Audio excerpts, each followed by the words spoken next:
देखिए, इसकी कोई लीगल वैल्यू नहीं है और ऑर्डर 23 सीपीसी में ये क्लियर प्रोविज़न है कि जब तक सारी पार्टीज़ एग्री ना हो जाएं तब तक कोई कॉम्प्रोमाइज़ नहीं हो सकता है। और एक बात आपको और बताना चाहता हूँ, जो मुद्दे देश और समाज से जुड़े होते हैं, जिसमें रिप्रेजेंटेटिव सूट होता है, जिसमें पूरा समाज इन्वॉल्व होता है, उसमें कोई एक आदमी या पार्टीज़ भी चाहें अकेले सेटलमेंट करना तो नहीं कर सकती हैं। तो ये जो सेटलमेंट की पहल है, आउट ऑफ कोर्ट सेटलमेंट, ये सीपीसी के तहत पॉसिबल नहीं है, लीगली पॉसिबल नहीं है। और हमारी जितनी पार्टीज हैं, जितने मेरे क्लाइंट्स हैं, कोई भी सेटलमेंट के तैयार नहीं है। मैं पूछना चाहता हूँ आपके माध्यम से, सेटलमेंट कैसा होगा या कॉम्प्रोमाइज़ कैसा होगा? क्या हम कॉम्प्रोमाइज़ तभी होता है जब आप कुछ अपना हक देते हैं और दूसरा आदमी अपना कुछ हक देता है? यहाँ पे बैरिकेडिंग के अंदर जितनी ज़मीन है उसका 1 इंच भी हम देने को तैयार नहीं है।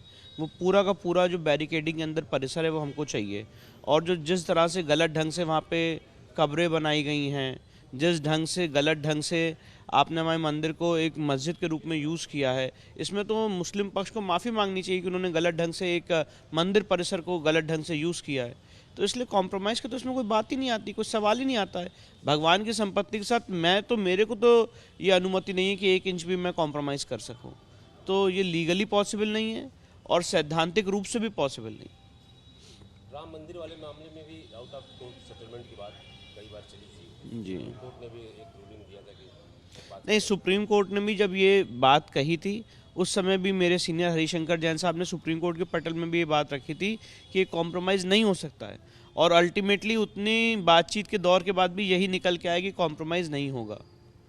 यही बात निकल के आए कि एक आदमी मिलके, 2 आदमी मिलके, 10 आदमी मिलके कॉम्प्रोमाइज़ नहीं कर सकते हैं, क्योंकि पूरे समाज से जुड़ा हुआ मुद्दा है। दूसरी सबसे इम्पोर्टेंट बात यह है कि राम मंदिर के समय भी जो कॉम्प्रोमाइज़ में बातें आई वो अनसक्सेसफुल हुई, क्योंकि यही था कि हम नहीं छोड़ेंगे और हिंदू पक्ष का था हम नहीं छोड़ेंगे।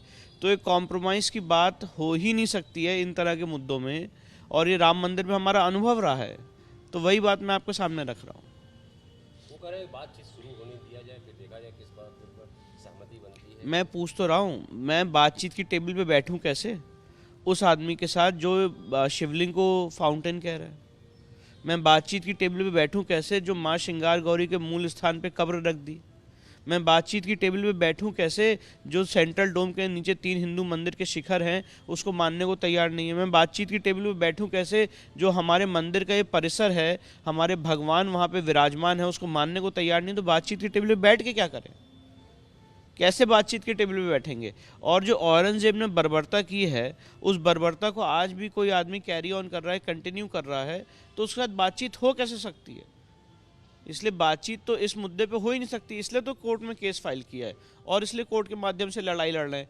ये लड़ाई को कमज़ोर करने का काम नहीं किया जा सकता है। क्या इस तरह की पहल क्या कमजोर कर रही है?